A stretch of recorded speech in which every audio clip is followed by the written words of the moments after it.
वैराग्य होता है, वैराग्य स्वाभाविक रूप से, लेकिन वैराग्य के भी कई लक्षण हैं। एक वैराग्य है मरघट वाला। मरघट में गए, अरे भैया कैसे, क्या हो गया था? अरे क्या बताएं, अभी तो हमारे साथ से ही चल चल करके आए थे, और आए और कहा कि अब मैं जा रहा हूँ, मैं भोजन वोजन करता हूँ, मैं अपने घर चला गया, ये इधर चला गया। बाद में तो पप्पू का फोन आया कि नहीं रहे। बस इतनी सी बात है भैया। दुनिया में तो बस कब कौन क्या हो जाए कोई भरोसा नहीं। ऐसी ऐसी वैराग्य की बातें मरघट में, ऐसी ऐसी वेदांत की बातें, ऐसे ऐसे विरक्ति की बातें। और वहां से बस बाहर निकले, वहां का वैराग्य वहीं छोड़ के जला के आ गए। तो एक होता मरघट वाला वैराग्य, वो क्षणिक होता है। एक होता है विवेक जन्य वैराग्य, एक होता है आवेश जन्य वैराग्य, एक होता है संसार की जो दूषित भाव को देख करके वैराग्य, दोष दर्शन, दोष दर्शन पूर्ण वैराग्य। होटल ताज में गए, ताज रेस्टोरेंट में गए,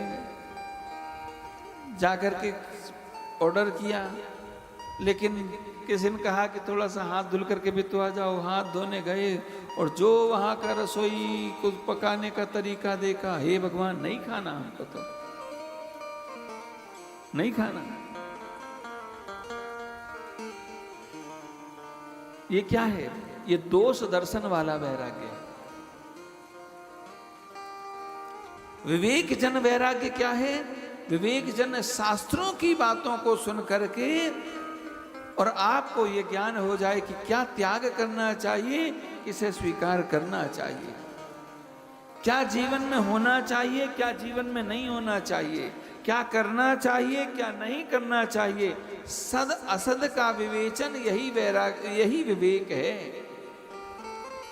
सद असद का विवेचन करे, क्या करें क्या ना करें, इसका जो निर्णय करे, उसका नाम ही विवेक है। जीवन में विवेक दृष्टि आ जाती है शास्त्रों से, और उस विवेक दृष्टि के चलते फिर संसार में क्या करें क्या ना करें, कब तक करें, ये ज्ञान हो जाता है। वह विवेक जन्य वैराग्य है कि भैया अब बहुत हो गई, अब तो नाती पोते हो गए, अब तो बच्चों ने सब संभाल लिया, अब हमारी जरूरत ऐसे बनाए रखेंगे तो जिंदगी में मरते तक हमारी जरूरत बनी रहेगी।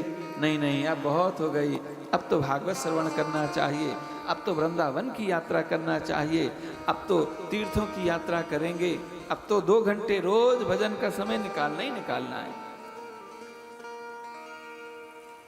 भजन का समय निकालना है, साधना आराधना का समय निकालना है। ये विवेक जन्य वैराग्य है। आवेश जन्य वैराग्य, आवेश जन्य वैराग्य है। डायबिटीज के पेशेंट हैं बाबूजी, अब स्वाभाविक है कि बहू को इंस्ट्रक्शन से डॉक्टर ने कह रखा है कि पापा कितना भी करें तुम चाय चीनी डाल के नहीं देना।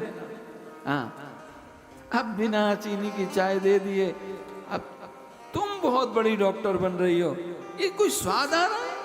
नहीं रहना हमको, चले हम।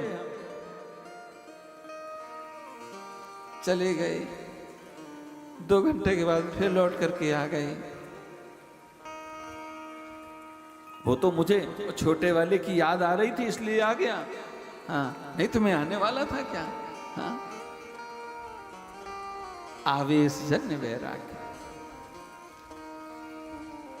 और एक होता है भगवत रति पूर्ण वैराग्य। भगवान के चरणों में जब भक्ति हो जाए, भगवान के चरणों में जब प्रीति हो जाए, इसको समझो मां से। मां को बच्चे से सहज प्रेम है, और सहज प्रेम है तो मायके से अधिक माताओं को कोई प्रिय होता है? दांत टूट जाए, सब कुछ आंखों में दिखना बंद हो जाए, सब कुछ हो जाए, तब भी मायके का लोभ नहीं जाता। लेकिन जब बच्चे की बेरा आती है कि बच्चे की परीक्षा है, तो फिर मां स्वयं कह देती है, नहीं नहीं मुझे नहीं जाना, परीक्षा हो जाए बाद में आऊंगा। किसके चलते? प्रेम के चलते। प्रेम के चलते त्याग कर दिया, मायके का सबसे बड़ा सुख, लेकिन उस सुख का भी त्याग कर दिया। ये त्याग, ये वैराग्य, ये कैसे आया? प्रेम के चलते आए। ऐसे ही भगवान के चरणों में जब भक्ति हो जाती है, भगवान के चरणों में जब हमारी रति बन जाती है, भगवान के चरणों में हमारी जब निष्ठा बन जाती है, हमारी अव्याहत गति जब भगवान के चरणों में प्रवाहित होने लगती है, फिर संसार के सुख सुख नहीं लगते हैं। संसार के सुखों से स्वतः विरति हो जाती है। संसार को छोड़ना नहीं पड़ता, संसार स्वयं छूट जाता है। संसार स्वयं छूट जाता है, छोड़ना नहीं पड़ता। और छोड़ना सच्चे मायने में वही छोड़ना है जिसे छोड़ना, जिसे छोड़ा गया उसमें तो अहंकार पैदा हो जाएगा। छोड़ने में अहंकार पैदा हो जाएगा, वो त्याग में भी अहंकार आ जाएगा। फिर वो त्याग का वास्तविक स्वरूप, विशुद्ध स्वरूप नहीं रह जाएगा। आइए आइए स्वामी जी आइए।